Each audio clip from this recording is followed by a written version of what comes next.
ประกาศแต่งตั้งห้องหัวหน้ากองบรรณาธิการหนังสือพิมพ์กองทัพกองบรรณาธิการหนังสือพิมพ์กองทัพประกาศแต่งตั้งห้องหัวหน้ากองบรรณาธิการหนังสือพิมพ์กองทัพขึ้นในวันที่ 17 พฤศจิกายน 2016 นี้โดยการเป็นประธานของทานพลกัตตวา สอนทองพรหมลาวงศ์คณะผักกระทรวงป้องกันประเทศห้องหัวหน้ากลุ่มใหญ่การเมืองกองทัพ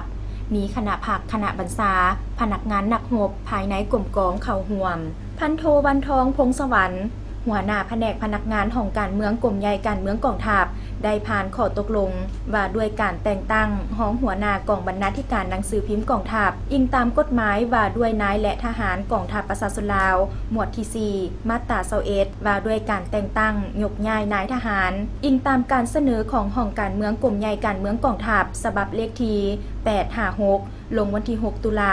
2016 อิงตามมาตรฐานของนายทหารที่ได้กำหนดไว้ในหมวดที่ 2 มาตรา10ของกฎหมายนายทหารกองทัพประชาชนลาวกระทรวงป้องกันประเทศตกลงมาตรา1แต่งตั้งพันโทสมศักดิ์วงศ์สง่าเป็นห้องหัวหน้ากองบรรณาธิการหนังสือพิมพ์กองทัพรับผิดชอบเวียกงานบริหารโอกาสนี้ทานพลกัตตวา สอนทองพรหมลาวงศ์คณะผักกระทรวงป้องกันประเทศห้องหัวหน้ากลุ่มใหญ่การเมืองกองทัพก็ได้ให้ทิศซี่นำต่อบรรดาสหายที่ได้ถูกแต่งตั้ง